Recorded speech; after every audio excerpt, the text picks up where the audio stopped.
भारतीय गुड्स के बदले भारतीय सोना और चांदी लेते थे यूरोपियन से, और यही भारत की समृद्धि की वजह। तो यूरोपियंस हमेशा इस तलाश में थे कि कोई ऐसी चीज मिल जाए, कोई सब्स्टिट्यूट मिल जाए, सोने और चांदी का सब्स्टिट्यूट, जो भारत में बाजार बन जाए। कोई सब्स्टिट्यूट गुड्स मिले जिनका भारत बाजार बन जाए। नॉर्थ अमेरिका में कुछ ऐसे गुड्स मिले जैसे tobacco, potato, polar cotton. India में क्या है? Tropical cotton. कॉटन का देश तो इंडिया है। कॉटन का सबसे पहला इस्तेमाल भारत में शुरू हुआ, उसको सिंडॉन कहते हैं, ग्रीक्स, सिंधु क्षेत्र में पाया जाने वाला सिंडॉन। लेकिन भारत का जो कॉटन है वो कोर्स कॉटन है, मोटा कॉटन है। लेकिन जो अमेरिका कॉटन है वो फाइन क्वालिटी, पोलर कॉटन है। अब दुनिया में सिर्फ दो चीज कमानी है, या तो पैसा कमाना है या परमात्मा कमाना है, और दोनों के नियम अलग अलग है, और दोनों को कमाना एक बहुत बड़ा चैलेंज है। लोग कहते हैं आत्मा अमर है, भगवान सबके दिल में रहता है, तो पता किसी थोड़ा है। ऐसे लोग कहते हैं कि भैया ये पैसा क्या है भैया, हाथ की मैल है, लिखा निकाल के लोग टैक्स दे रहे हैं, बस वही संसद में जा सकते हैं या उनके प्रतिनिधि संसद में जा सकते हैं। अब ये कानून क्यों पारित किया गया? पूंजीपति कानून में संसद में हावी थे, कैपिटलिस्ट, वो मिडिल क्लास को रोकना चाहते थे, वर्किंग क्लास को रोकना चाहते थे, और मिडिल क्लास और वर्किंग क्लास टैक्स नहीं देना चाहते। तो गेम खेल लिया कि जो टैक्स नहीं देगा उसका रिप्रेजेंटेटिव पार्लियामेंट में आएगा नहीं। और ये बड़ी प्यारी चीज है इंडिया में, हालांकि लगभग सभी टैक्स देते हैं, किसी ना किसी तरह तो सभी टैक्स दे रहे हैं। जो डायरेक्ट टैक्स नहीं दे रहे वो इनडायरेक्ट टैक्स दे रहे हैं।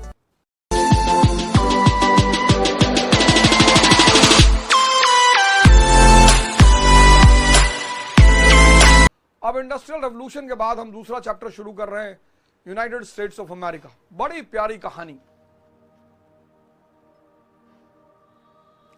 मतलब पढ़ाई जो है ना, पढ़ाई वो संसार की सबसे बेहतरीन चीज है। अगर बिना पढ़े भगवान ने आपको समझ दे दी फिर तो। और आईएएस की परीक्षा, सिविल सेवा की परीक्षा, या जितने भी कंपटीशन है, परीक्षा कहना तो बेकार है उन्हें, जितने भी कंपटीशन है सब समझ की जांच है। सब ये जितनी भी कोचिंगें पढ़ाती हैं ये सब बहुत अच्छा पढ़ाती है, लेकिन फिर भी 4 साल 5 साल लोग परेशान होते हैं और अंततः सिलेक्शन भी नहीं होता।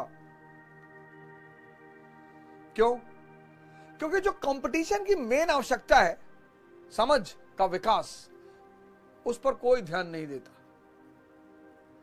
तो ये चैप्टर है America, United states of America, world history का पोर्शन है। और वर्ल्ड हिस्ट्री कहने के लिए मेंस में 2 क्वेश्चन आते हैं, लेकिन वर्ल्ड हिस्ट्री पढ़कर आईएएस की पूरी तैयारी के तंत्र को समझा जा सकता है।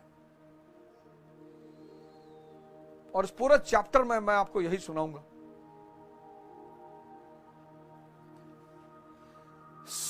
ये कंट्री की जो शुरुआत होती है वो स्लम एरिया से शुरुआत होती है। 17th सेंचुरी, 18th सेंचुरी, पहली हेडिंग डाल लीजिए, प्रीफेस।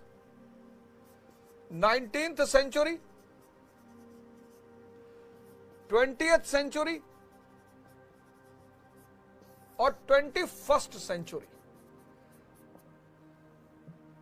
पहली हेडिंग डालिए, प्रीफेस। 4 हेडिंग हम इस टॉपिक में पढ़ेंगे। पहली हेडिंग प्रीफेस, दूसरी रीजंस, तीसरा इंडस्ट्रियल रेवोल्यूशन इन यूएस, और चौथा अमेरिकन सिविल वॉर। 4 हेडिंग, यानी 4 तरह के क्वेश्चन बनेंगे इस टॉपिक से।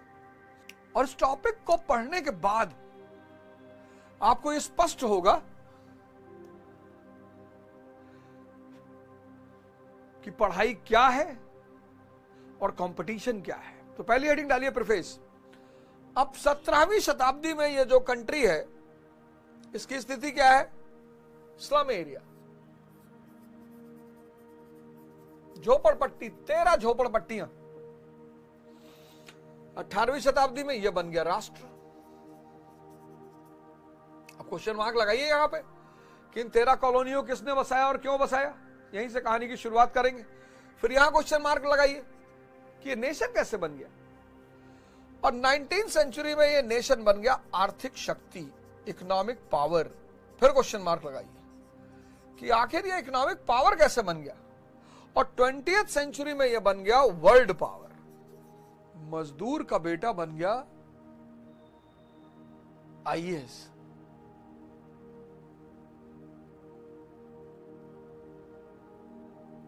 और 21st सेंचुरी में बन गया सुपर पावर।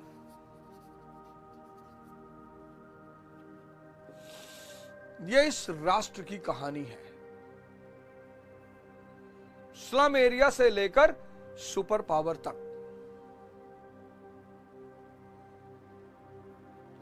इसलिए यह राष्ट्र आधुनिक सभी राष्ट्रों के लिए एक आदर्श राष्ट्र है। जिसने जिसने इसको फॉलो किया, इसको समझा, जापान 19वीं शताब्दी में अगर अमेरिका का ब्रांड फोर्ड दुनिया को पता है, तो जापान का ब्रांड टोयोटा भी दुनिया को पता है। यह देश किस सेंचुरी में पैदा हुआ? 18। यह देश किस सेंचुरी में? 19। लेकिन दोनों सेम पैटर्न पे चल रहे हैं। चाइना,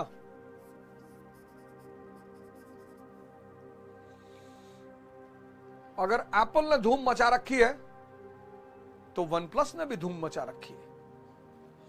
और जिन्होंने इस इतिहास से नहीं सीखा वो बन गए नॉर्थ कोरिया और पाकिस्तान।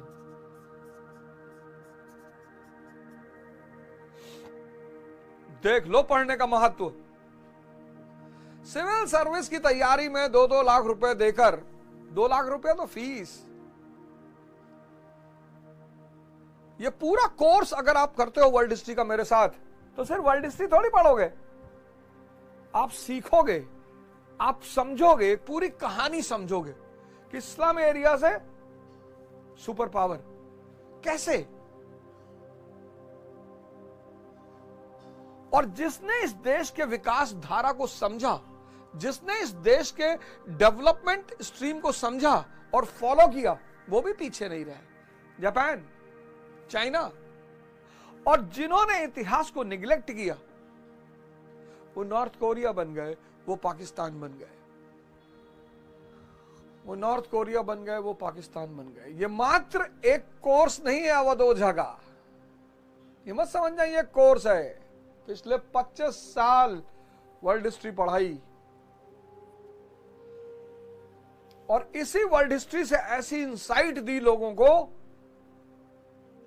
कि जिसको भी वो इंसाइट समझ में आई, आईएएस उसके हाथ में आया।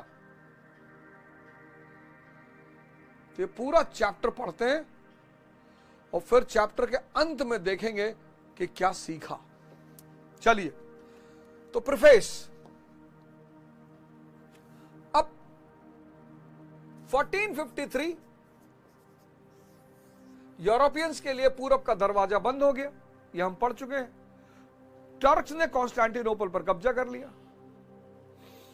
ज्योग्राफिकल डिस्कवरीज की शुरुआत,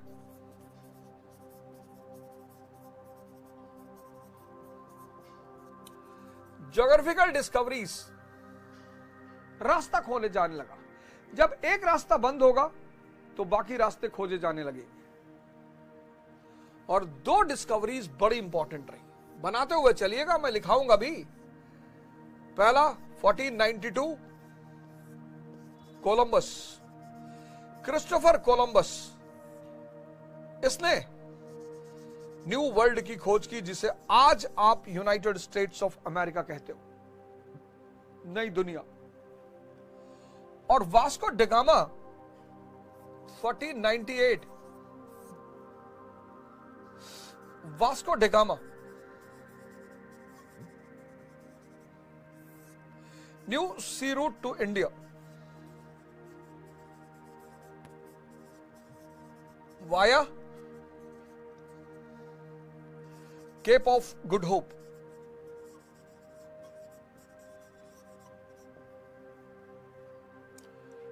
तो 1453 देखो, तीनों ईयर का कनेक्शन।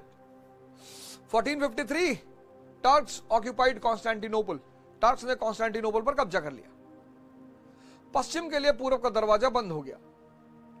पश्चिम पूरब के बिना रह नहीं सकता। तो necessity is the mother of invention, और ज्योग्राफिकल डिस्कवरीज, भौगोलिक खोजों की शुरुआत हुई। और दो प्रमुख भौगोलिक खोजें, 1492 कोलंबस ने नई दुनिया की खोज की जिसे आज आप अमेरिका कहते हो, और 1498 वास्को डी गामा ने direct sea route to India via Cape of Good hope.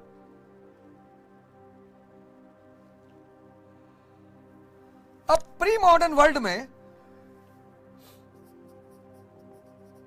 Pre modern world, आधुनिक युग से पूर्व, ड्रेन ऑफ वेल्थ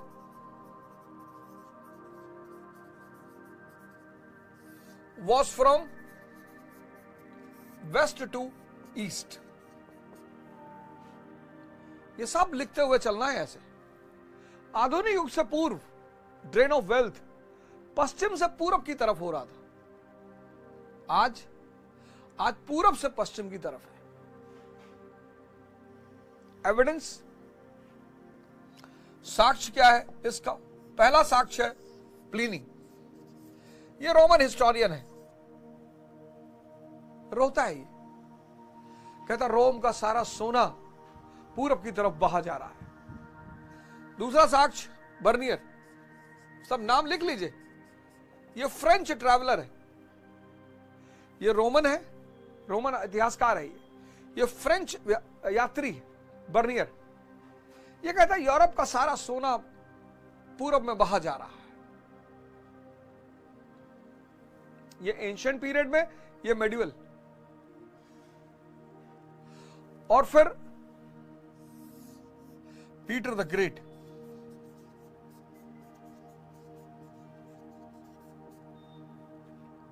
ये रशिया का शासक है, ये स्टेटमेंट देता है कि जिसका पूरब के व्यापार पे कब्जा होगा उसका यूरोप पे कब्जा होगा।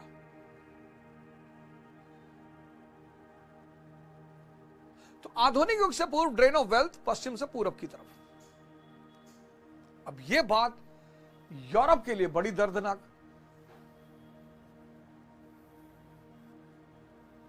भाई किसी के भी घर का पैसा बाहर बहेगा तो उसको दुख तो होगा ही।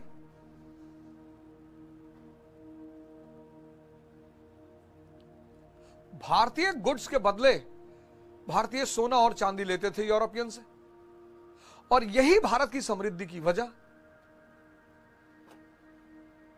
तो यूरोपियंस हमेशा इस तलाश में थे कि कोई ऐसी चीज मिल जाए, कोई सब्स्टिट्यूट मिल जाए,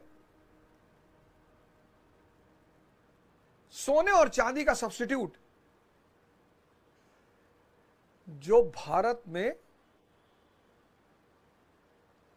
बाजार बन जाए, कोई सब्स्टिट्यूट गुड्स मिले जिनका भारत बाजार बन जाए। अब ये ज्योग्राफिकल डिस्कवरी जब शुरू हुई तो बड़ी सारी नई खोजें हुई। North America, south America, Australia,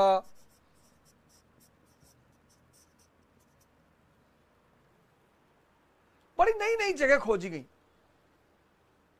लेकिन North America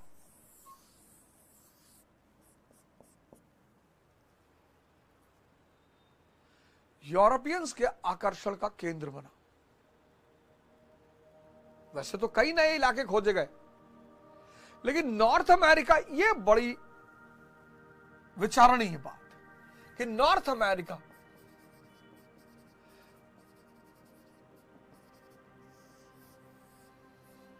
from 15th century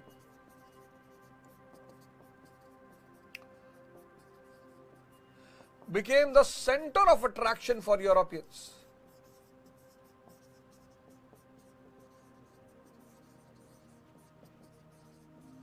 Center of attraction for Europeans, question mark। ये क्वेश्चन मार्क बड़ा प्यारा चिन्ह है, चाबी की तरह है। ये दिमाग को खोलने का काम करता है, चाबी की तरह है, चाबी की तरह।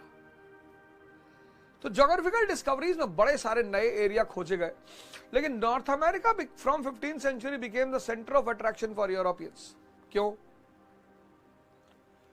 New goods,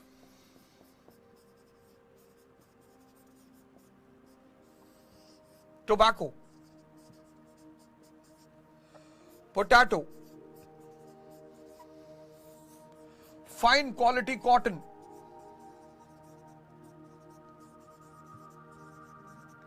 certain fruits,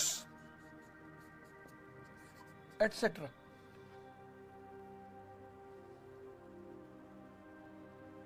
north America में कुछ ऐसे गुड्स मिले जैसे tobacco, potato, polar cotton. India में क्या है? Tropical cotton. कॉटन का देश तो इंडिया है। कॉटन का सबसे पहला इस्तेमाल भारत में शुरू हुआ।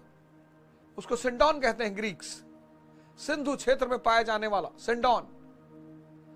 लेकिन भारत का जो कॉटन है वो कोर्स कॉटन है, मोटा कॉटन है।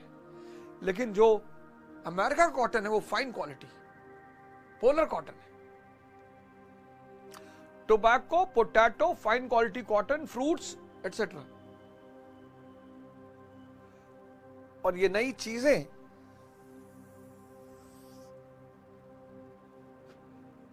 भारत के बाजार में अपनी जगह बनाने लगी। Indian market, they started dominating Indian market. Bharat के बाजार में इनकी मजबूत जगह बनने लगी। टोबैको की तो ऐसी जगह बनी, नोट करके लिखिएगा, कि जहांगीर को टोबैको पर बैन लगाना पड़ा। लिख लो नोट करके। टोबैको की तो ऐसी जगह बनी, और कहने की कोई जरूरत नहीं है। टोबैको की ऐसी जगह बनी कि जहांगीर, मुगल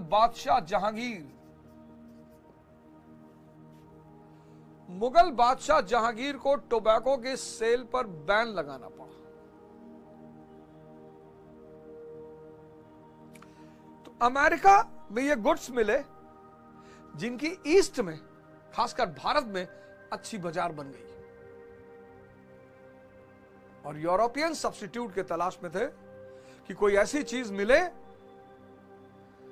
जिसे हम सोने और चांदी के बदले भारत में बेच सकें। मिल गई चीज।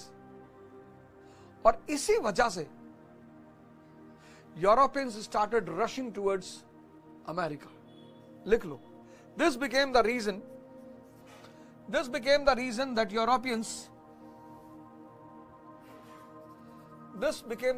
that Europeans started rushing towards America. Europeans started rushing towards America. Queen Elizabeth took the lead. Queen Elizabeth I took the lead when she started settling colonies in America.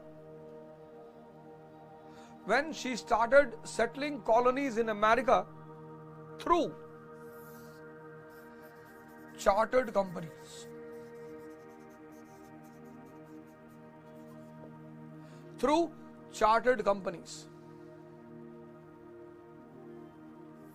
First one, Virginia, in 1607, on the Atlantic coast.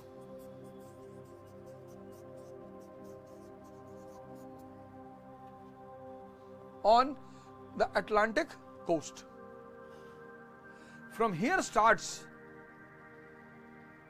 the story of United States of America. Until 18th century, from here starts the story of United States of America. Until 18th century, there were 13 colonies. Till 18th century, there were 13 colonies on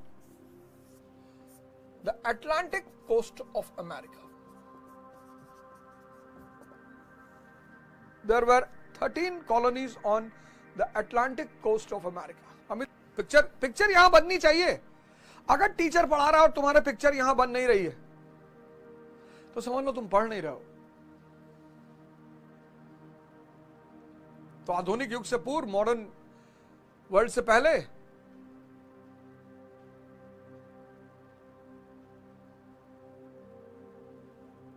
मजा आया? अरे मजा आया तो समझ लो समझ में आया।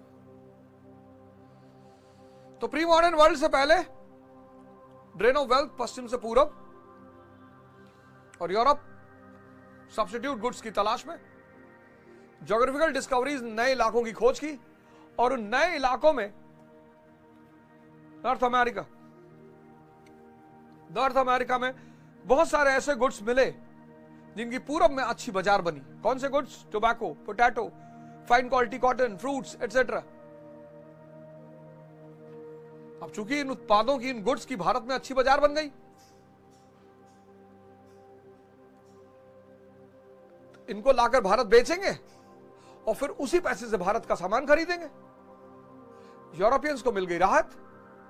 बस यहीं पे Europeans started rushing towards Americans. यहीं से यूरोपियंस भागना शुरू किए यूरोप की तरफ, नॉर्थ अमेरिका की तरफ। और queen Elizabeth I, parliamentary form of government की शुरुआत हो चुकी थी, और उस पार्लियामेंट में मजबूत कौन थे? व्यापारी, कैपिटलिस्ट।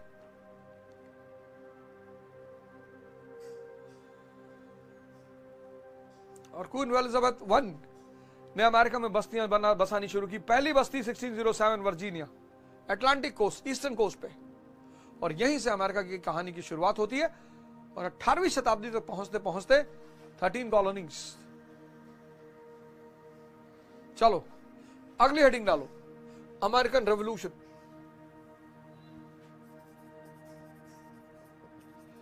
American revolution.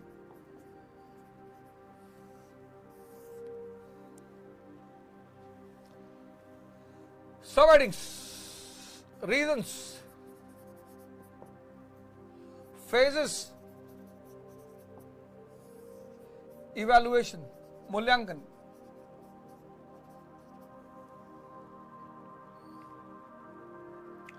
अमेरिकी क्रांति।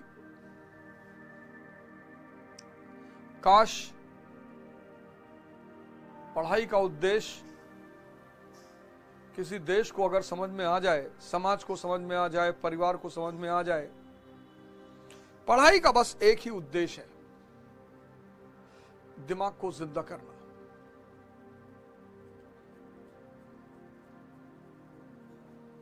बस, और कोई उद्देश्य ही नहीं है। और वो जिंदा दिमाग संसार में कुछ भी अच्छा करेगा।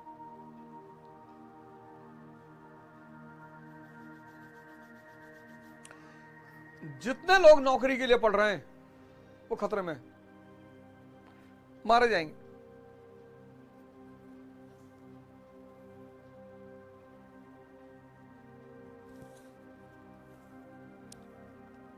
है ना? अमेरिकी क्रांति बहुत महत्वपूर्ण घटना दुनिया के इतिहास में। पहली हेडिंग, रीजंस। अब जितनी क्रांतियां हम पढ़ेंगे उसमें 5 रीजन होंगे सारी क्रांतियों में। पहला रीजन, इकोनॉमिक कॉजेस।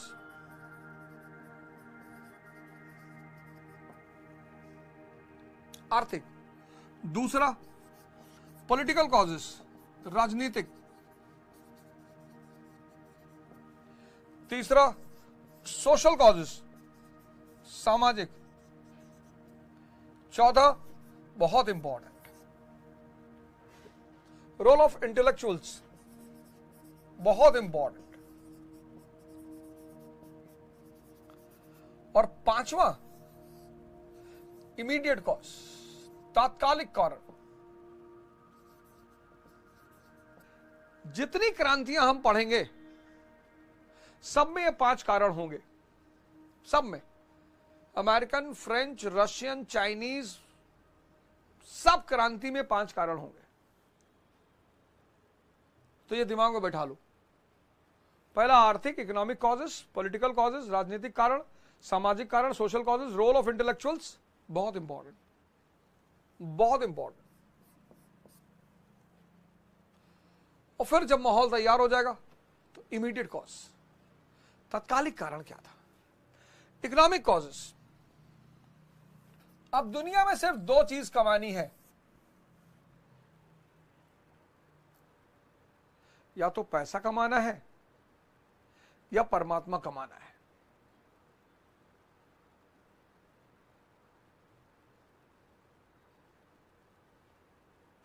और दोनों के नियम अलग अलग है, और दोनों को कमाना एक बहुत बड़ा चैलेंज है। लोग कहते हैं आत्मा अमर है, भगवान सबके दिल में रहता है, पर पता किसी को थोड़े है। ऐसे लोग कहते हैं कि भैया ये पैसा क्या है भैया, हाथ की मैल है, दिखा निकाल के।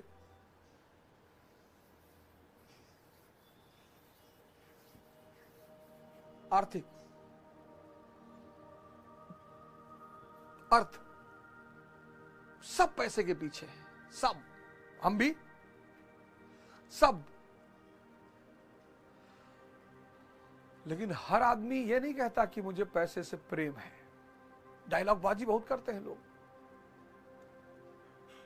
कि भैया पैसा हाथ की मैल है, भैया दिखाओ, निकाल के दिखाओ। अरे पैसा क्या है भैया, पैसा तो भैया डाकू भी कमा लेते हैं। अबे तो तू कमा के दिखा ना, डाकू कमा लेते हैं तो। अरे भैया पैसा तो वैश्या भी कमा लेती, तो तू कमा, तू क्यों डायलॉग मार रहा है?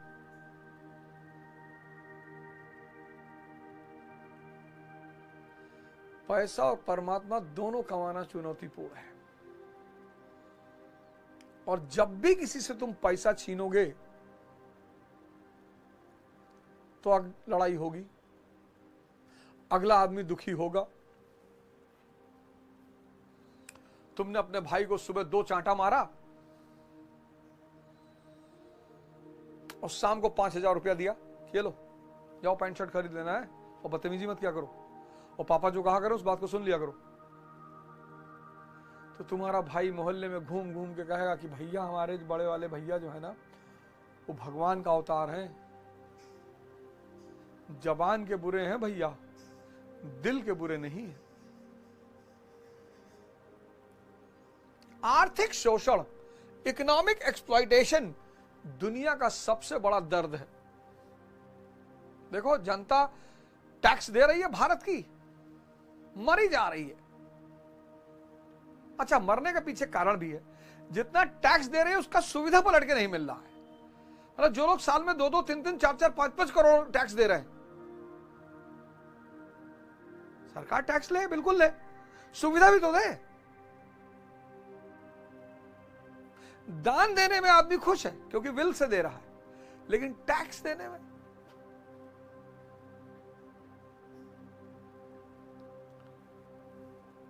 जब दिल्ली मेट्रो बनी तो एक बड़ा क्वेश्चन खड़ा हुआ कि यार इसको साफ कैसे रखा जाएगा।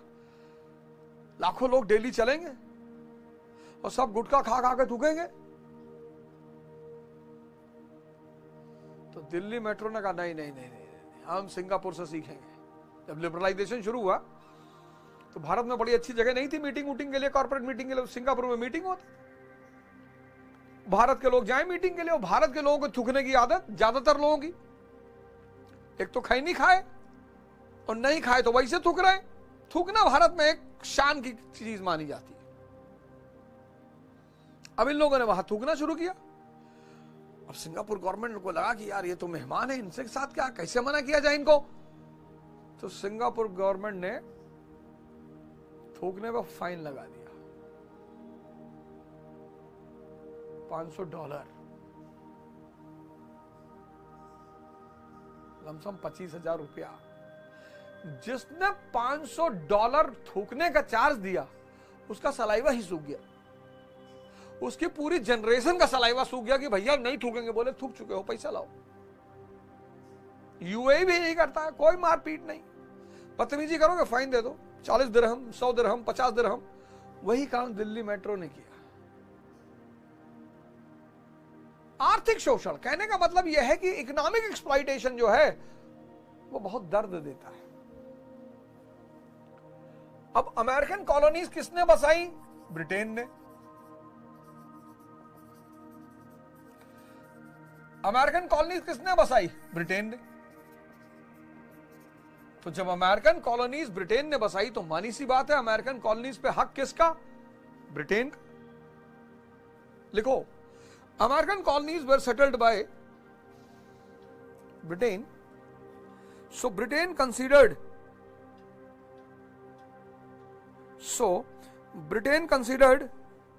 its political right. So Britain considered its political right on American colonies. In this scenario, Britain framed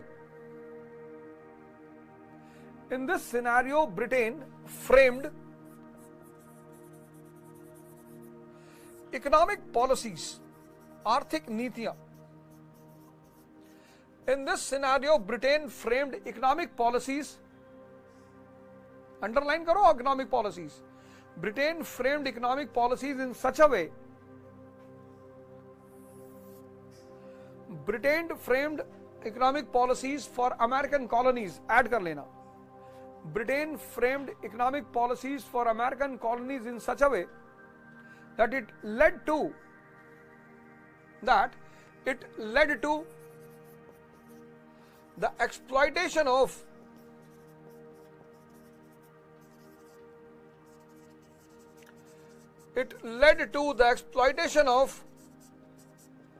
the people of American colonies. It led to the exploitation of the people of American colonies. Example, EXIM policy. EXIM policy, export-import policy. The goods produced by American colonies,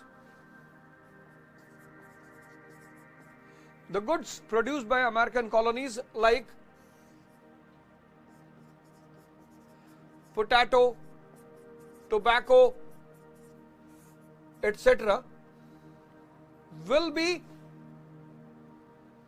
sold in the world market.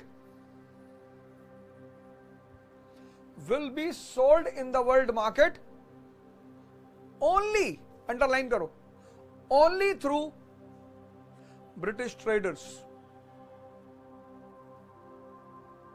The goods produced by American colonies like potato, tobacco, etc. will be sold in the world market only through British traders. That is Britain maintained trading monopoly. Underline करना है इसको. That is, Britain maintained trading monopoly on specific goods of America. अब बच्चा कौन पैदा करेगा? श्याम बच्चा पैदा करेगा.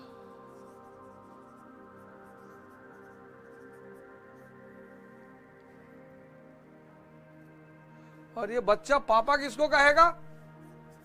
Ram.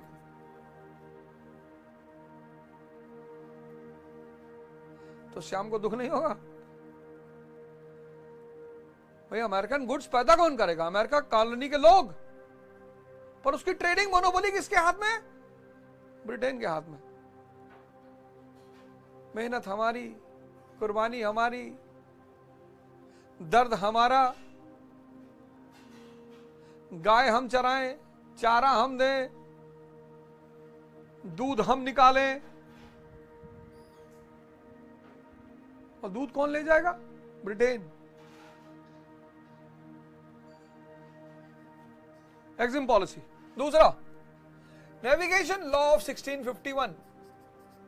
Navigation law of 1651. Under it, it was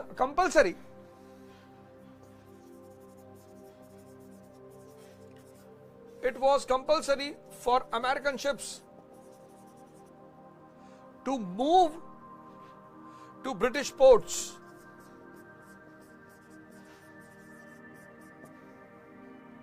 It was compulsory, underline करो. It was compulsory for American ships to move to British ports before leaving for the other parts of the world.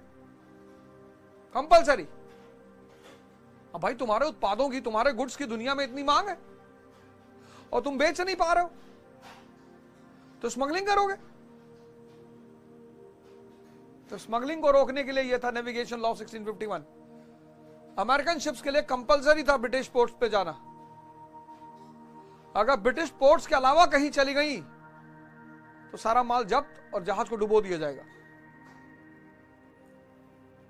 तीसरा, industrial policy, औद्योगिक नीति।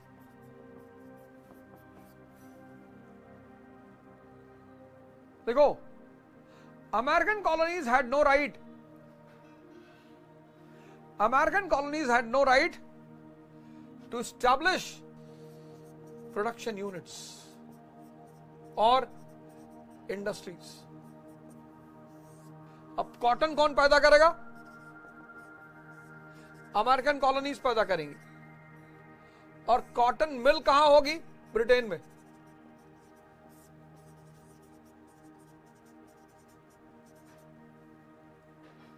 Sugar cane कौन पैदा करेगा? American colonies.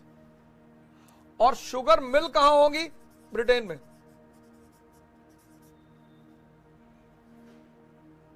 देखो,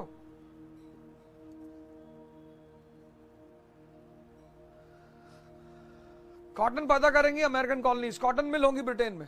sugar cane पैदा करेंगी अमेरिकन कॉलोनीज, शुगर मिल होगी ब्रिटेन में। यानी American colonies will always be dependent on Britain. लिख लो नोट करके।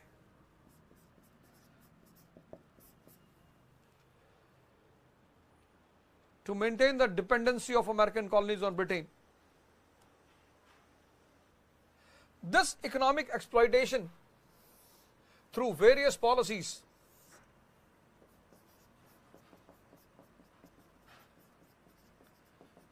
EXIM policy, navigation law of 1651, industrial policy,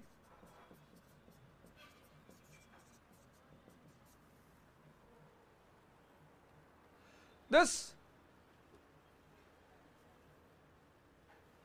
economic exploitation of American colonies through various economic policies was the pain for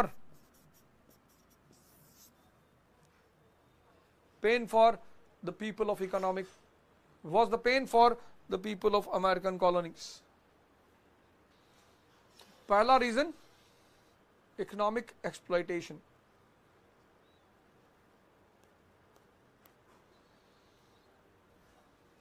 जहां भी economic exploitation होगा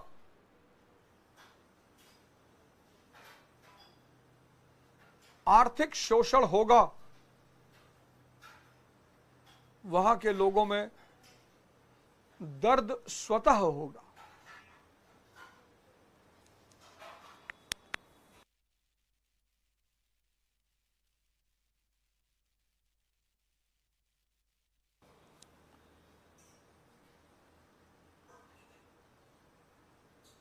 पहला point clear?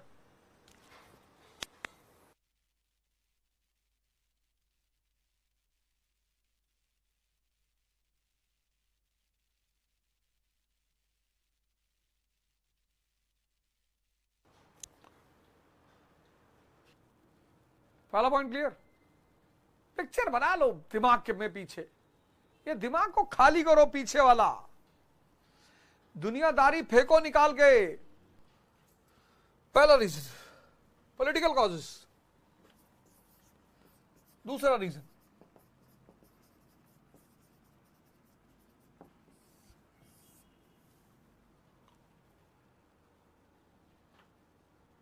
Export import policy. Exim मतलब export import policy. पढ़ना नहीं है। अगर आईएएस बनना चाहते हो तो समझ का विकास करना होगा। ये जो मैं वर्ल्ड हिस्ट्री का कोर्स चला रहा हूं ना, इसीलिए मेरे ऊपर बड़ा इल्जाम लगाते हैं सब पढ़ाता नहीं, क्या करोगे पढ़ के? जब पढ़ाई की डिमांड ही नहीं है तो पढ़ के करोगे क्या? चलो मान लो हमने नहीं पढ़ाया,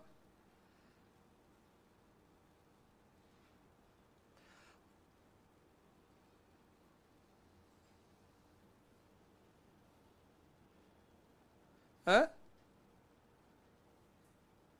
पढ़ने के बाद तंबाकू खा रहे हो, कह रहे हो बुद्धिवर्धक चूरन है।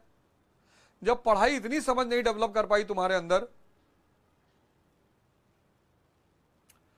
पॉलिटिकल कॉजेस,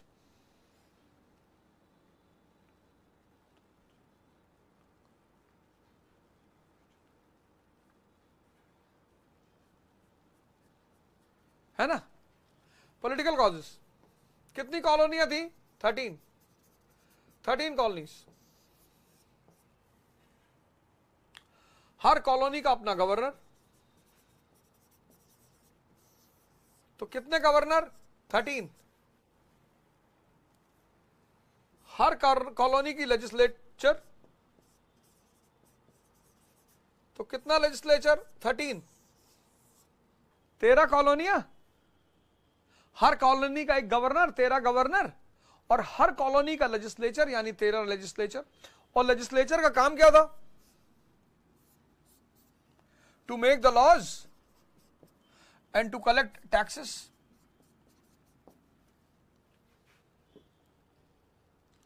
अब वर्जीनिया मान लो एक कॉलोनी है, वर्जीनिया, तो वर्जीनिया का अपना लेजिस्लेचर होगा,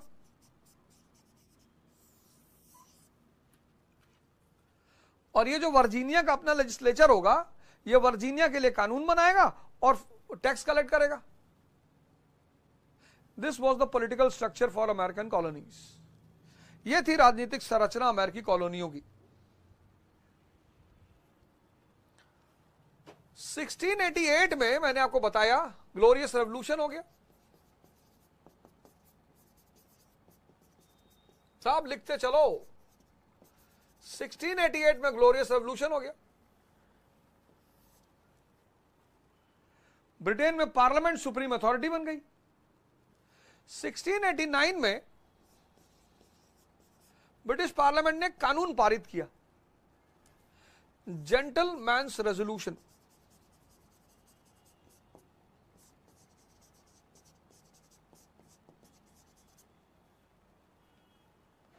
इसको इनबॉक्स करो, बहुत इंपॉर्टेंट है। 1688 में ग्लोरियस रेवोल्यूशन और 1689 में जेंटलमैन्स रेजोल्यूशन, यह कानून पारित हुआ।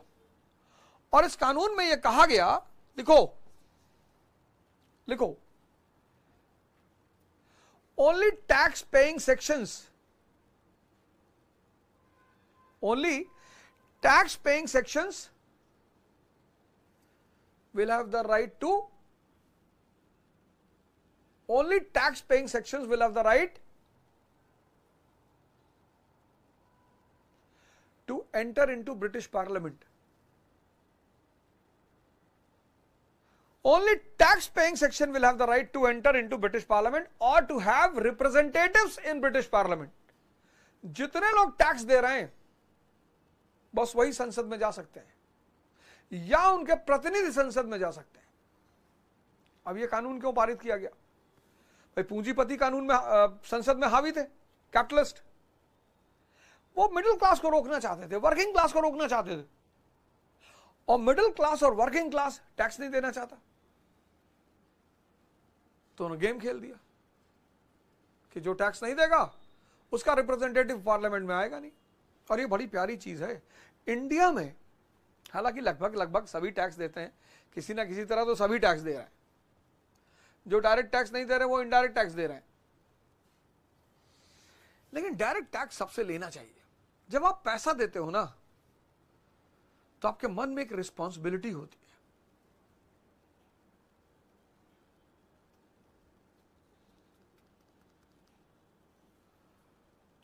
कीमत अदा करते हो जब आप, बहुत इंपॉर्टेंट बात है कीमत अदा करना। 1689 gentleman's resolution, tax paying section will be given representation British parliament. अब क्या हुआ? 1756 से 1763, 7 years वॉर, यूरोप में सप्तवर्षीय युद्ध, इसमें ब्रिटेन और फ्रांस भी थे। 63 में जब युद्ध खत्म हुआ तो दोनों कंट्रीज फाइनेंशियल क्राइसिस के शिकार हो गए, ब्रिटेन भी और फ्रांस भी। तो ब्रिटेन, फ्रांस को तो बहुत, ब्रिटेन का तो नुकसान हुआ ही, कॉलोनी उसके हाथ से निकल गई, फ्रांस का भी नुकसान हुआ, फ्रांस की क्रांति हो गई। यही सप्तवर्षीय 7 इयर्स वॉर बहुत इंपॉर्टेंट युद्ध है, ऑस्ट्रिया को लेकर शुरू हुआ लेकिन बहुत इंपॉर्टेंट। और ब्रिटेन और फ्रांस दोनों इस वॉर में, 63 में वॉर खत्म हुआ, 1763 end of the war, and Britain became the victim of financial crisis. Britain में फाइनेंशियल क्राइसिस हो गई, लिखते जाओ। और जब ब्रिटेन में फाइनेंशियल क्राइसिस हो गई तो ब्रिटेन ने क्या किया, British parliament imposed new taxes. British parliament imposed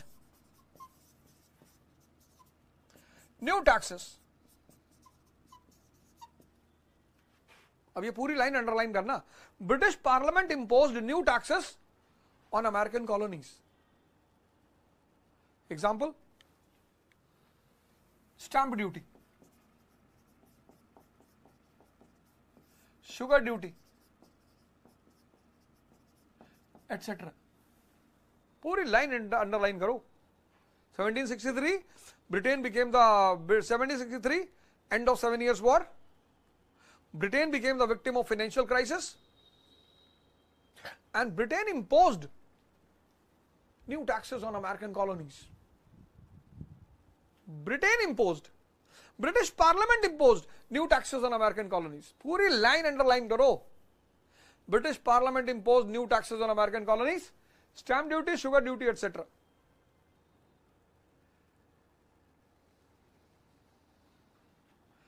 भाई किसी से गाड़ी खरीदते हो तो सेल लेटर लिखाते हो ना, स्टैंप ड्यूटी लगती है, गवर्नमेंट गारंटी लेती है कि फलाने ने फलाने को बेचा, स्टैंप ड्यूटी। बस यहीं पे मामला फंस गया। अब ध्यान देना, अब रुको, अब भागना मत, रुको, हमसे समझ सीख लो, पढ़ो मत। अब रुको, अमेरिकन स्टेट्स में टैक्स कौन लगाएगा? अमेरिकन स्टेट्स के लेजिस्लेचर। भाई वर्जीनिया में टैक्स कौन लगाएगा? वर्जीनिया का लेजिस्लेचर। लेकिन 1763 के बाद अमेरिकन कॉलोनीज पे टैक्स कौन लगा रहा है? British parliament. चाचा कनेक्ट हुई बात?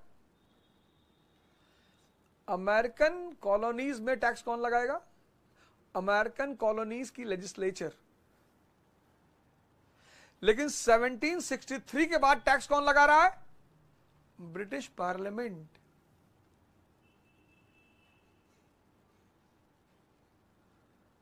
तो अमेरिका के लोगों ने कहा कि वाह, पैसा चाहिए, ले लो, पैसा चाहिए ना, ले लो, पर फिर इसका सम्मान करो। 1689 जेंटलमैन्स रेजोल्यूशन, तुम्ही ने कहा gentleman's resolution, tax paying section will be given representation in British parliament. तो अगर ब्रिटिश कॉलोनीज से टैक्स ले रहे हो तो ब्रिटिश कॉलोनीज के लोगों को अगर अमेरिकन कॉलोनीज से टैक्स ले रहे हो तो अमेरिकन कॉलोनीज के लोगों को अमेरिकन ब्रिटिश पार्लियामेंट में रिप्रेजेंटेशन देना पड़ेगा।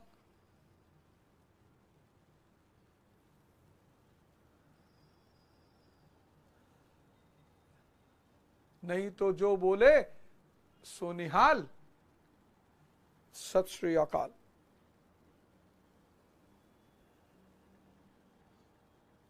अमेरिकन कॉलोनीज ने कहा कि टैक्स चाहिए ना, ले लो, पर ये जेंटलमैन्स रेजोल्यूशन तुम ही कहते हो ना, tax paying section will be given representation British parliament.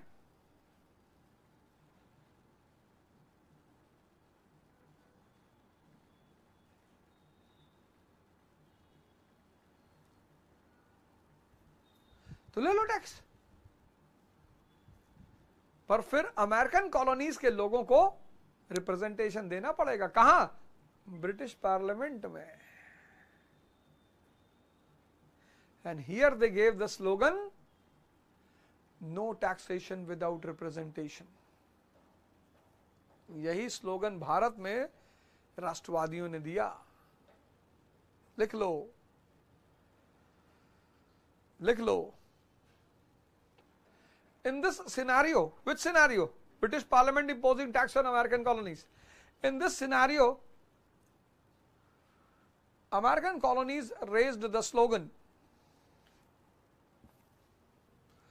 In this scenario, American colonies raised the slogan, no taxation. This was the beginning of the political tension between American colonies and Britain. So, दो reason clear: economic causes, political causes. Third, social causes.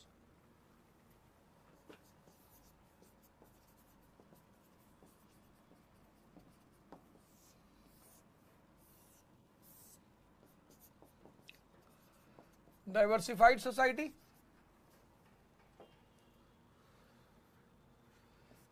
detached, dynamic, but dissatisfied.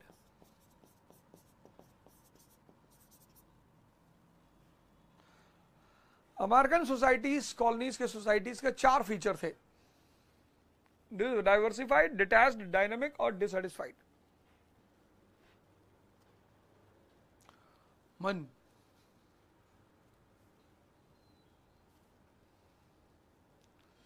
यानी nuclear reactor. लेकिन uranium चाहिए, और uranium पैदा होगा ध्यान से।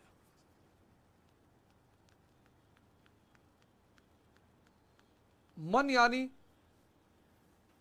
Nuclear reactor.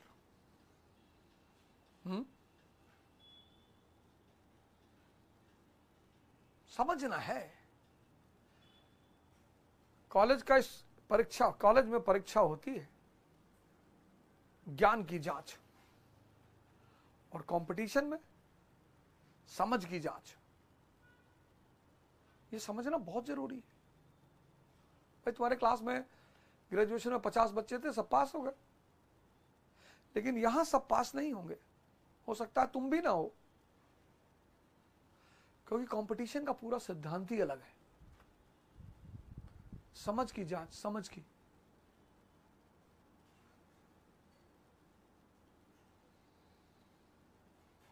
Sir India में रेवोल्यूशन कैसे होगा? हो जाएगा, चिंता मत करो, बहुत जल्दी होगा। उस रास्ते पे हम बढ़ रहे हैं, सिविल वॉर की तरफ।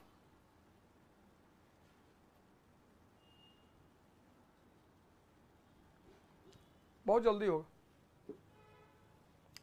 डाइवर्सिफाइड सोसाइटी, पहला feature. Diversified society. Today no one wants to go to Afghanistan.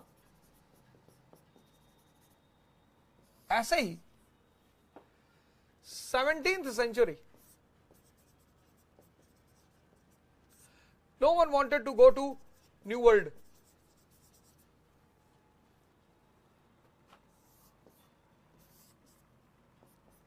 No one wanted.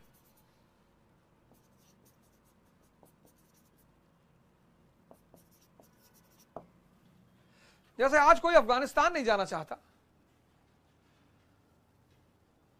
कोई नहीं जाना चाहता। अफगानी वहां से भागने की तैयारी में, देखे नहीं तालिबानी कब्जा किया, कैसे भगे अफगानी सब, हवाई जहाज के पहिए बैठ गए। कई लोग तो हवाई जहाज उड़ गया, गिर के मर गए। तो जैसे कोई आज अफगानिस्तान नहीं जाना चाहता, ऐसे कोई 17th सेंचुरी में अमेरिका नहीं जाना चाहता था। न्यू वर्ल्ड तब उसका नाम था, न्यू वर्ल्ड। क्यों क्यों नहीं जाना चाहता था? पहला खतरा अटलांटिक ओशन,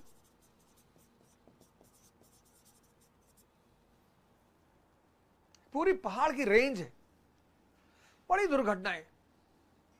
वो पहाड़ की जो रेंज है हिमालय से बड़ी है, वो इसको ही पार करना मुश्किल था।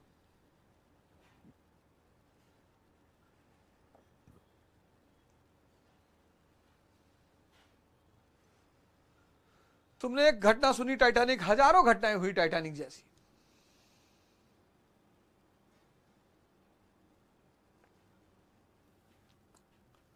फिर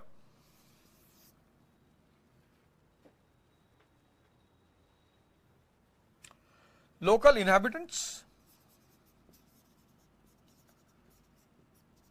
रेड इंडियंस मार के खा जाते थे।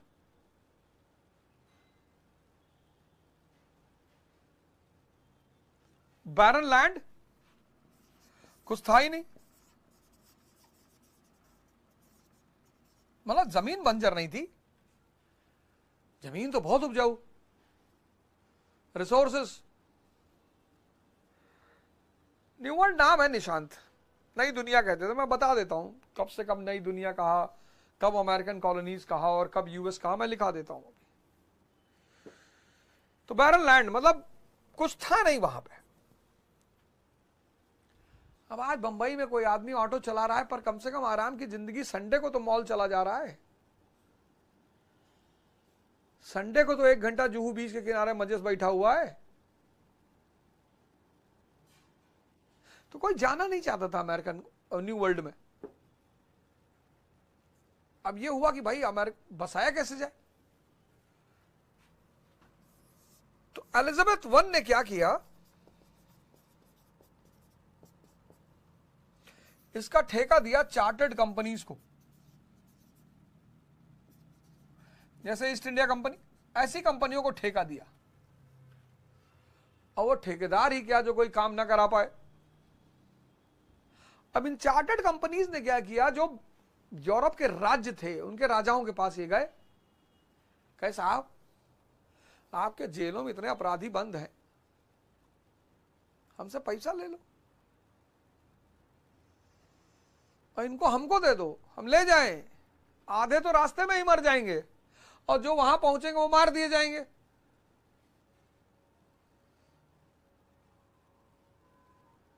तो राजाओं ने कहा वाह यार ये तो बड़ी अच्छी बात है, अपराधियों का पैसा। हाँ बोले यस। तो पहली खेप जो पहुंची अमेरिका वो थी फॉर्मर कन्विक्ट्स, जो जेलों में बंद दोषी थे उनको ले गई ये चार्टर्ड कंपनियां, फॉर्मर कन्विक्ट्स। दूसरा प्रोटेस्टेंट्स,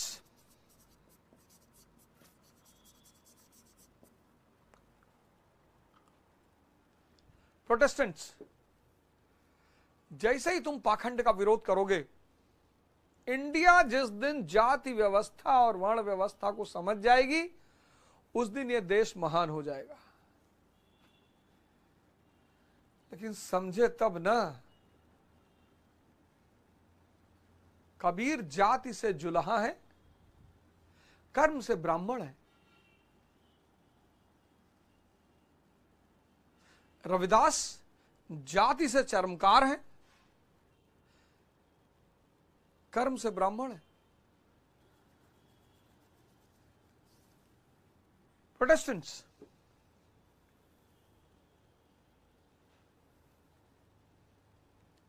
ये बेचारे यूरोप में मारे जा रहे थे, क्रिश्चियनिटी के पाखंडों का विरोध कर रहे थे।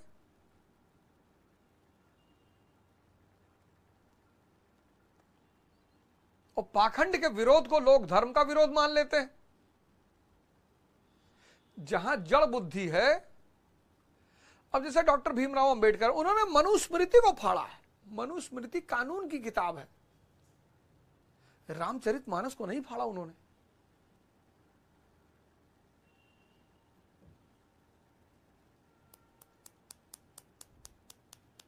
इस इस्लाम में कुरान धर्म है की किताब है, शरीयत कानून की किताब है।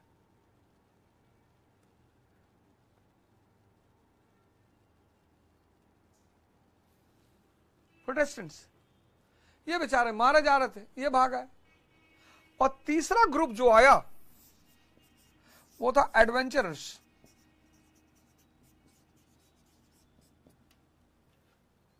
हम लोग जब 12th में थे 1990 में,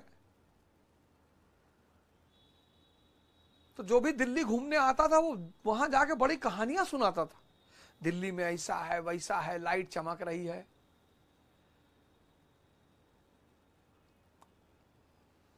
लड़कियां लड़कों को देख के आंख मार देती हैं। अरे हम लोगों ने कहा ऐसे कैसे? अरे बोले बिल्कुल, हम लोग यहां से 700 किलोमीटर दूर दिल्ली से गोंडा एक शहर था, वहीं रहते थे कस्बा की तरह। तो कहानियां सुन के बड़ी तमन्ना थी कि यार दिल्ली जाना है।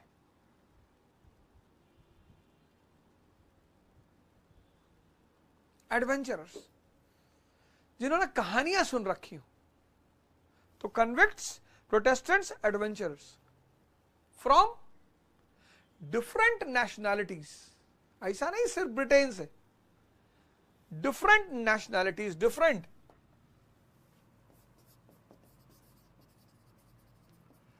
nationalities. Therefore, the Society of American Colonies was a diversified society. Therefore, liberal society.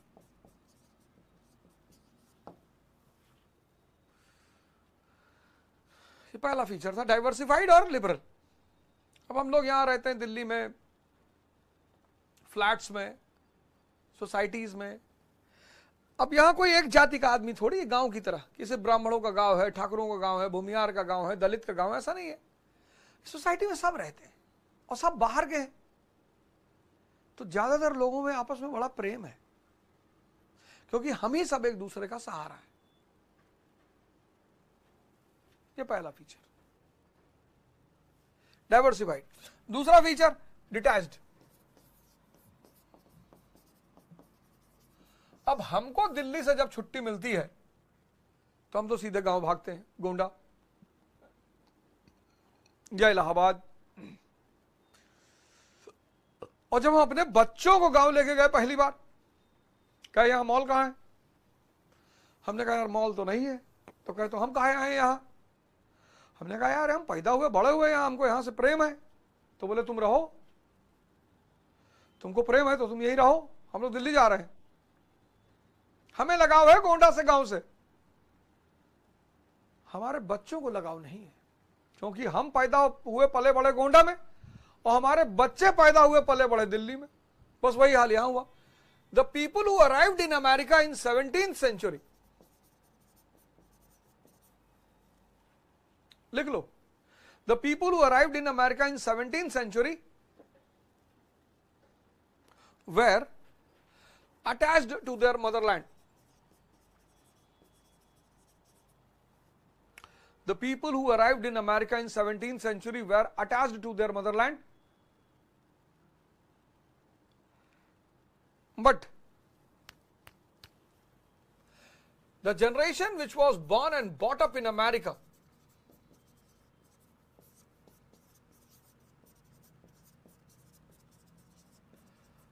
the generation which was born and brought up in America in 18th century, for them America was the motherland. The generation which was born and brought up in America in 18th century, for them, ये point clear हो गया? जो 17th century में जो Europe से आए वो तो अपनी मदरलैंड से अटैच थे, लेकिन the generation which was born and brought up in America in 18th century, for them America was the motherland. So the new generation was detached from Europe. लिख के अंडरलाइन करो, the new generation was detached from Europe. जो generation 17th century में Europe से आई वो तो Europe से अटैच थी, लेकिन जो 18th सेंचुरी में अमेरिका में पैदा हुई उनके लिए अमेरिका ही मदरलैंड था. So new generation was detached from Europe, लिखो और अंडरलाइन करो। दूसरा फीचर डायनामिक।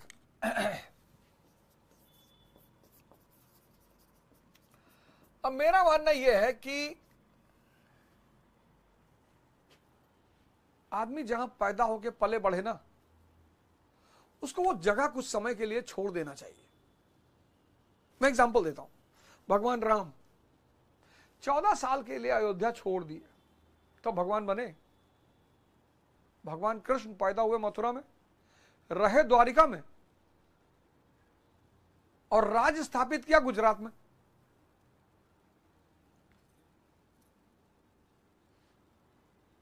भगवान बुद्ध लुम्बिनी में रहे ही नहीं, पैदा हुए लुम्बिनी में, ज्ञान मिला गया में, रहे बनारस श्रावस्ती। तुम जहां पैदा होते हो, जहां पलते बढ़ते हो, वहां तुम्हारे 3 जानी दुश्मन रहते हैं, दोस्त, रिश्तेदार और पड़ोसी।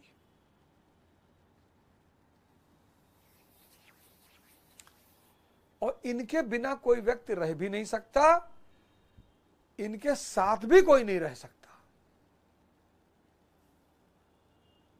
हमारे शहर गोंडा से एक लोग बंबई दिल्ली पहुंच के अरबपति हो गए। पता क्यों? बाधा नहीं थी, ऑब्स्टिकल नहीं थी।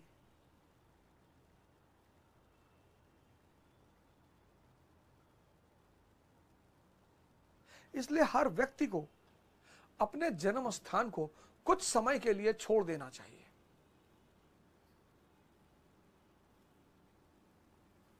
उसके काम में डायनेमिज्म पैदा हो। आप गोंडा के हैं, आप बंबई में नारियल पानी बेच रहे हैं, क्या शर्म है आपको? आप गोंडा के हैं, आप दिल्ली में पोहा बेच रहे हैं, कोई आपको जानने वाला ही नहीं है।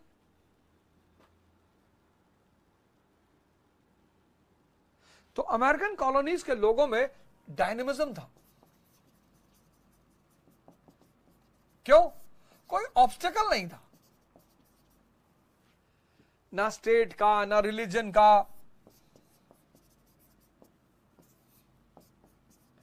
कोई ऑब्स्टिकल था ही नहीं, ना सोसाइटी का। है? तो डायनेमिज्म इतना था कि 18th सेंचुरी में यह बन गया नेशन। 19th सेंचुरी में इकोनॉमिक पावर, आर्थिक शक्ति। 20th सेंचुरी में वर्ल्ड पावर और 21st सेंचुरी में सुपर पावर। सब बाहर के लोग, सब।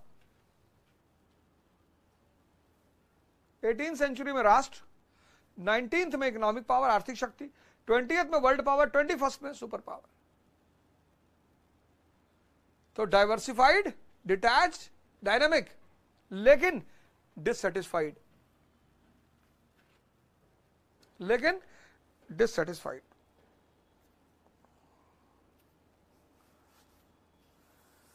डिससेटिस्फाइड।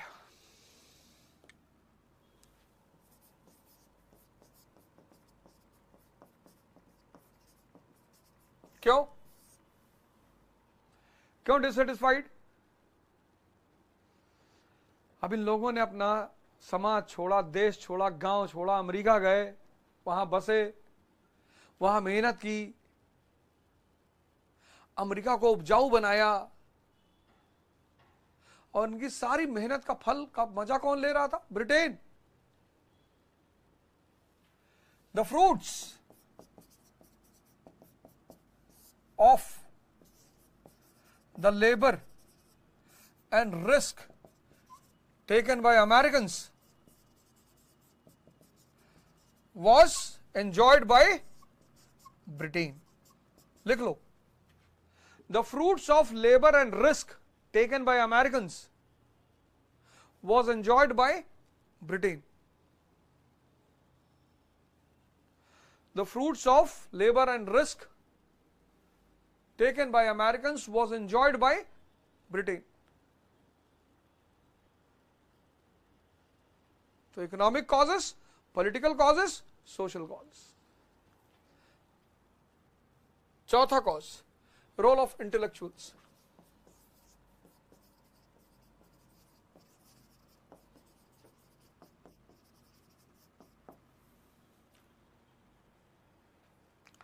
बड़ा प्यारा पॉइंट है ये, और हर क्रांति में है ये पॉइंट।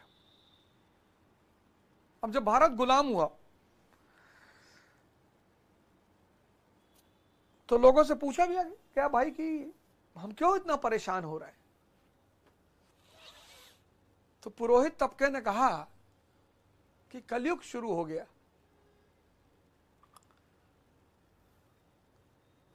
अब कलयुग कहां जाके ढूंढोगे?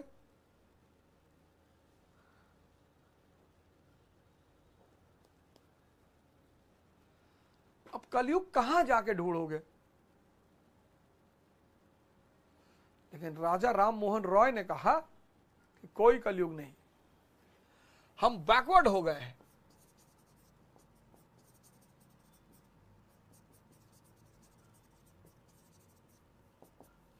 इन्होंने कहा हम बैकवर्ड हो गए हैं, इसकी वजह से हम वीक हो गए हैं, और इस वीकनेस की वजह से हम स्लेव हो गए। इंटेलेक्चुअल्स मतलब वो तबका जो परेशानी की मेन वजह जानता है, मेन वजह, और जो परेशानी का अच्छा सॉल्यूशन भी जानता है। दोनों। Intellectuals are those people who know the main reason for suffering and also the real solution. आज भारत की समस्या क्या है? शिक्षा नीति।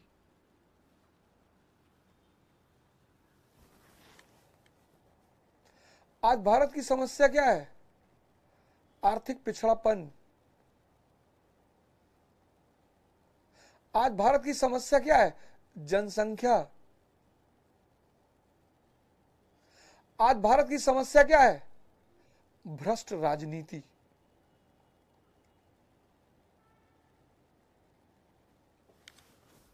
आज भारत की समस्या क्या है? शिक्षा नीति, खराब शिक्षा नीति।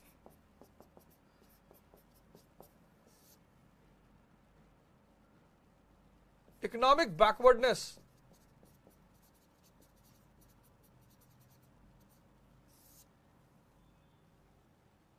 पॉपुलेशन।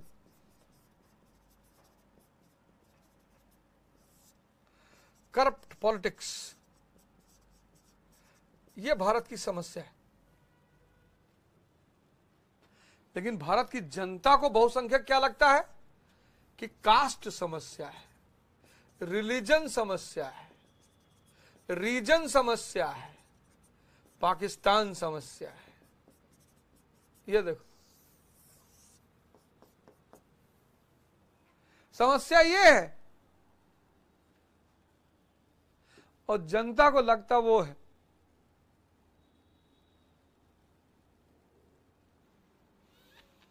भारत की समस्या ये है, ये अनप्रैग्मेटिक एजुकेशन पॉलिसी। एमए कर लिया बंदा ने, एमए कर लिया, उसको नेशनल इनकम पता ही नहीं।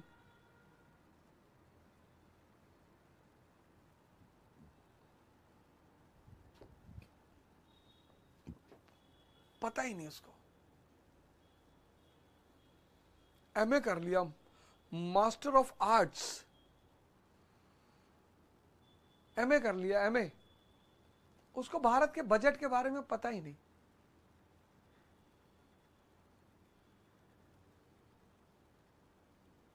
इजराइल क्या है, कब पैदा हुआ, पता ही नहीं। बस कुछ लोग मस्त हैं कि इजराइलवा मार रहा है। यार भैया, इजराइलवा वाले मुसलमान को मार रहे हैं। मुसलमान, एक गाना सुना था मैंने बहुत पहले कि देख तेरे संसार की हालत क्या हो गई भगवान, कितना बदल गया इंसान।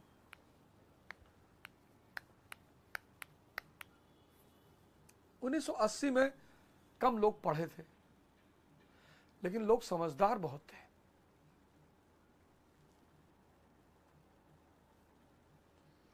अब बहुत लोग पढ़े हैं, समझदारी पता नहीं कहां चली गई। और अब तो बुराई करने का पैसा मिलता है। रोस्ट, हमने तो बहुत बाद में पता चला कि सोशल मीडिया पे एक खेल होता है रोस्ट, इसमें आदमी किसी की खिंचाई करता है, बुराई करता है। मत करिएगा आप। रोस्ट के चक्कर में जितने लोग रोस्ट का व्यवसाय चला रहे हैं, पैसा पा रहे हैं, अच्छी बात है, लेकिन इनकी जिंदगी में क्या हो रहा है ये सिर्फ यही जानते हैं। व्याग्रा से भी काम नहीं चलेगा, ये नपुंसक हो जाएंगे सब।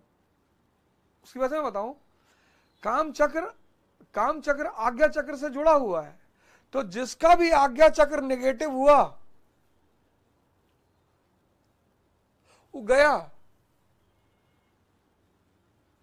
जिसका भी आज्ञा चक्र नेगेटिव हुआ वो गया,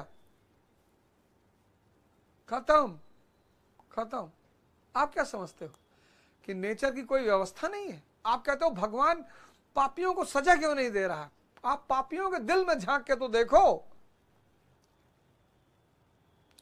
भाई साहब, नेचर की ऐसी ऐसी सजा है ना कि उसके नीचे वालों की तो कोई सजा ही नहीं है।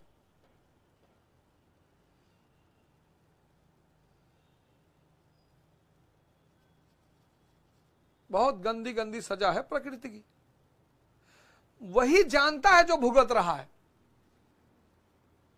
सब जानते भी नहीं है।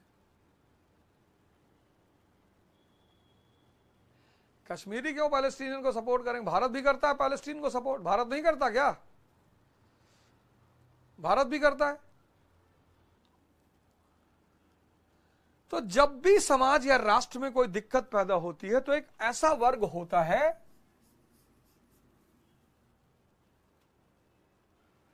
जो समस्या के मूल कारण को समझता है, और सिर्फ मूल कारण ही नहीं समझता, उसकी वास्तविक समस्या, उसके वास्तविक समाधान को भी जानता है। जैसे राजा राम मोहन रॉय कहते हैं एजुकेशन, मॉडर्न एजुकेशन। ऐसे अमेरिका में,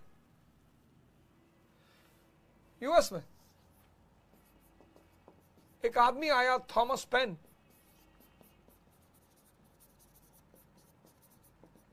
और उसने पैम्पलेट्स छापे कॉमन सेंस।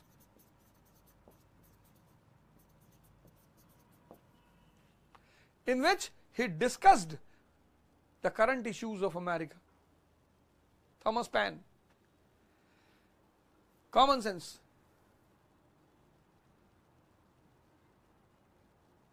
इसमें इसने क्या किया? उन मुद्दों की चर्चा की। तो भारत का थॉमस पेन कौन है? इंडिया का थॉमस पेन है दादा भाई नेहरू जी।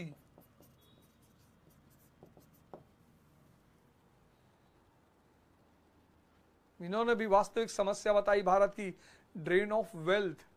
किस किताब में? Poverty and un British rule in India. देखो, फिर बेंजामिन फ्रैंकलिन, इसने अमेरिका के डिफरेंट पार्ट्स में फिलोसॉफिकल सेंटर्स खोले।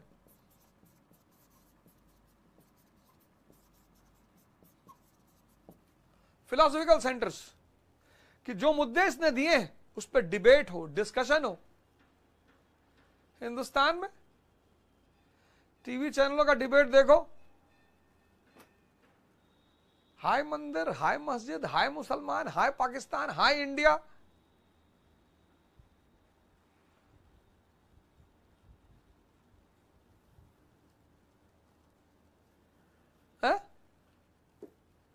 Philosophical centres. अब हमारे यहां तो इतने पढ़े लिखे लोग थे नहीं आजादी के आंदोलन के समय, तो हमारे यहां का बेंजामिन फ्रैंकलिन कौन है? बाल गंगाधर तिलक। इन्होंने क्या किया? कल्चरल प्रोग्राम शुरू किए।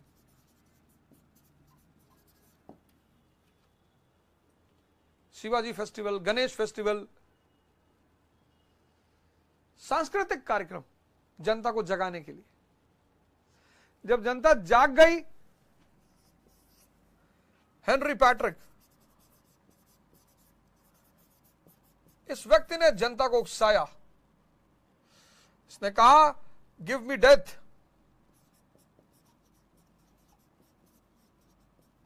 और इंडिपेंडेंस, या तो मुझे मौत दे दो या मुझे आजादी दे दो।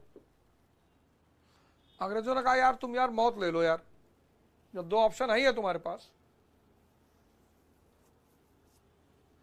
यहां भारत की जनता को किसने उत्तेजित किया?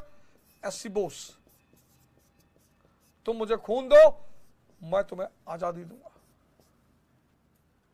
देखो रोल ऑफ इंटेलेक्चुअल्स हर देश में, फ्रांस में वोल्टायर, रूसो, मॉन्टेस्क्यू, रूस में Lenin, Maxim Gorky, Leo Tolstoy,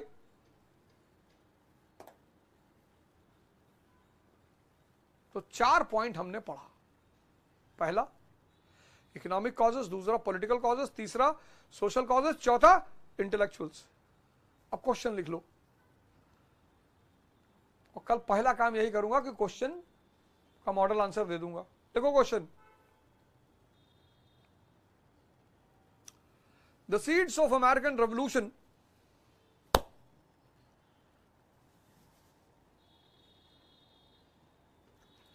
the seeds of American Revolution were hidden in the economic policies framed by Britain for American colonies. The seeds for American Revolution was hidden in the economic policies framed by Britain for American colonies. Discuss.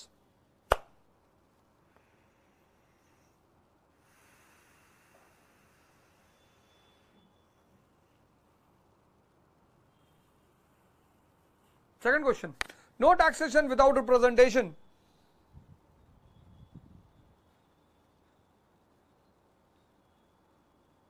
was the outcome of sufferings of the people of American colonies. Sufferings of the people of American colonies which got its expression after 7 years war. Which got its expression after 7 years war. ये दोनों answer लिखने हैं। कल class की शुरुआत में ही model answer दे दूंगा, समझ। और कल कहानी सुनाऊंगा कि अमेरिकन क्रांति हुई कैसे।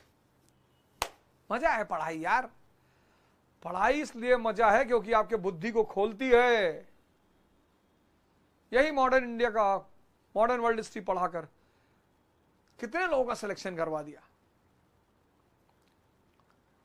क्योंकि मैंने इसी कोर्स में बताया कि जो समझ का विकास करेगा उसका सिलेक्शन होगा। कॉलेज की परीक्षा में क्या मांगते हैं? ज्ञान। और आईएएस की परीक्षा में क्या मांगते हैं? समझ। जय हिंद, जय भारत।